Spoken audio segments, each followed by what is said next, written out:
अस्सलाम वालेकुम guys, welcome to solar design course lecture number 28। आज के हम इस लेक्चर में डिस्कस करेंगे first of all shading analysis using PVsyst software. तो हम पीवीसिस सॉफ्टवेयर को ओपन कर लेता हूं मैं सबसे पहले। ये मेरे पास पीवीसिस सॉफ्टवेयर है। इसमें यहाँ पे नियर शेडिंग्स के ऊपर मैं जाऊंगा। नियर शेडिंग्स पे जब मैं क्लिक करूंगा तो ये मेरे पास कंस्ट्रक्शन और पर्सपेक्टिव आ गई। अब ये मैंने यहाँ पे एक मेरे पास ये ड्राइंग प्लेन ओपन हो गया। अब इसके अंदर मैं यहाँ पे जाऊंगा ऊपर क्रिएट में।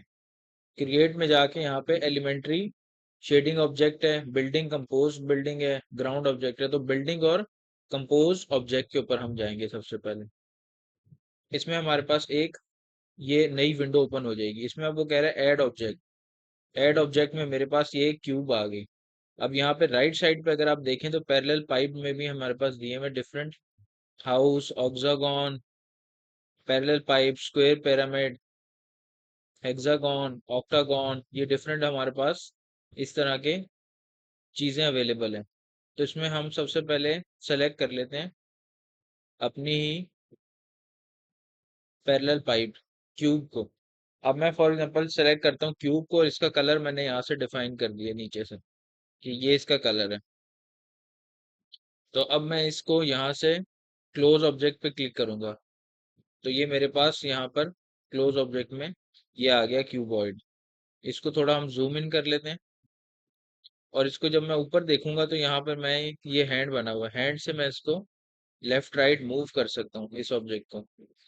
और रेंडर पे जब मैं क्लिक करूंगा तो ये मेरे पास इस तरह का क्यूब जो है उसके ऊपर कलर आ जाएगा। अब मैं इसी तरह यहाँ पर एक चाहता हूँ कि एक और मैं ऑब्जेक्ट इसके ऊपर ऐड कर दूं यहाँ पर। फॉर एग्जांपल ये क्यूब है तो क्यूब के ऊपर एक और मैंने यहाँ पर एक ऑब्जेक्ट ऐड करना है तो मैं ऐड ऑब्जेक्ट में जाऊंगा। अब मैं इसको डिफाइन कर देता हूँ इसी तरह। ये 1 मीटर है विड्थ इसकी, इसको मैं 0.5 कर देता हूँ, इसको भी 0.5 और इसको भी 0.5।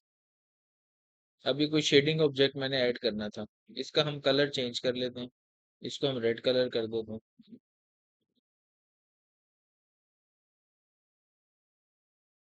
अभी ये रेंडर को मैं जब डिलीट करूंगा तो ये मैं जेड एक्स एक्सिस पे जाऊंगा। अब यहाँ से हम मॉडिफाई के ऊपर जाएंगे तो ये मॉडिफाई पे मेरे पास आ गया।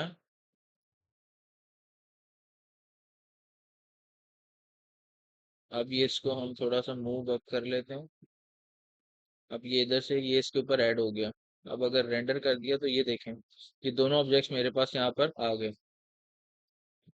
अब इन दोनों ऑब्जेक्ट्स के साथ मैंने चाहता हूँ कि यहाँ पे मैं सोलर पैनल्स ऐड करूँ। तो सोलर पैनल ऐड करने इनको पहले मैं क्लोज ऑब्जेक्ट करूंगा। इधर से मैं पहले क्लोज ऑब्जेक्ट करूंगा तो ये मेरे पास दोनों यहाँ पर आ गए। अब इनको मैंने रेंडर किया तो ये मेरे पास यहाँ पर दोनों ऑब्जेक्ट्स आ गए। अब अगर मैं क्रिएट में जाके जाता हूँ रेक्टेंगुलर पीवी प्लेन सिंगल और मल्टीपल पे, तो यहाँ से अब ये ऐड करेगा सोलर के डिफरेंट मेरे पास पैनल्स के ऊपर। तो पैनल्स का जो टिल्ट एंगल है वो हमने 30 डिग्रीज रखा हुआ है। और रेक्टेंगुलर का जो साइज है रेक्टेंगल का वो यहाँ से हम डिफाइन कर सकते हैं। पार्टीशन भी है, रेक्टेंगल का साइज भी है। रेक्टेंगल का साइज जो है ये 5 मीटर्स है। इसको मैं 0.3 मीटर्स कर दूंगा, 0.3 और 0.3 मीटर्स, क्योंकि मेन बिल्डिंग हमारी 1 बाय 1 मीटर की है। अब इसको मैं क्लोज ऑब्जेक्ट पे क्लिक करता हूँ। अब जब मैं रेंडर के ऊपर दोबारा क्लिक करूंगा तो ये मेरे पास नीचे एक पैनल आ गया। अब इसको हम जेड एक्स एक्सिस में जाएंगे और मॉडिफाई पे क्लिक करेंगे और इसको अब मैं ऊपर की तरफ ड्रैग कर लूंगा।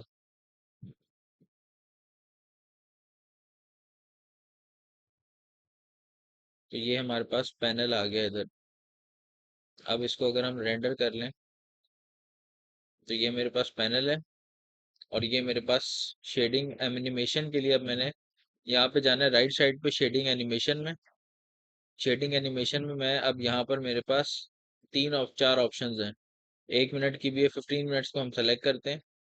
और जो हमारे पास शॉर्टेस्ट डे होता है पूरे ईयर में वो 21 दिसंबर होता है साउथ फेसिंग के लिए। तो यहाँ से मैं अब इसको प्ले कर दूंगा तो ये शेडिंग हो रही है। शेडिंग एनिमेशन की मेरे पास पूरी ड्राइंग चल गई। अब यहाँ पर वो दे रहा है कि बीम लॉस जो है वो 14% है। 14% मेरे पास लॉस हो गया क्योंकि मेरा जो डे टाइम है उसमें वो शेड आ रहा है। ये देखें, ये शेड आ रहा है सारा पैनल के ऊपर। तो अब हम क्या करते हैं कि पैनल को प्लेस कर देते हैं इस रेड क्यूबॉइड के ऊपर, ताकि हमारे पास शेडिंग एनालिसिस के अंदर शेड ना आए। तो इसको मैंने पैनल को प्लेस कर दिया इस रेड क्यूबॉइड बॉक्स के ऊपर। अब हम इसको प्ले करते हैं और देखते हैं कि शेड आ रहा है कि नहीं आ रहा।